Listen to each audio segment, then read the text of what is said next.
Искам да ви попитам, след това забързано и напрегнато ежедневие, вечер полагате ли и какви грижи за своята кожа? Въпросът е отправен не само към дамите, а и към господата, които е всеизвестен факт, че също имат кожа. Аз мога да ви предложа моята вечерна рутина, която се състои в 3 лесни, бързи и същевременно с това ефикасни стъпки. Първият продукт е мокри кърпички, които съдържат мицеларна вода и тоник.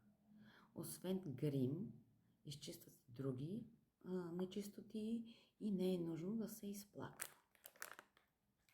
Едно гелче, втората стъпка, което помага за зачервяванията, за премахване на зачервяванията на кожата, също така и за несъвършенствата.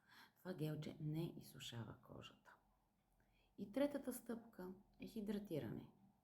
Олекотен гел, който не само хидратира, но и успокоява и просветлява нашата кожа. Тези продукти съдържат дзен плюс енерджи. Едновременно и успокояват и ободряват нашата кожа. Като допълнителна информация мога да кажа, че те не са тествани върху животни. Регистрирани са в Веганската асоциация.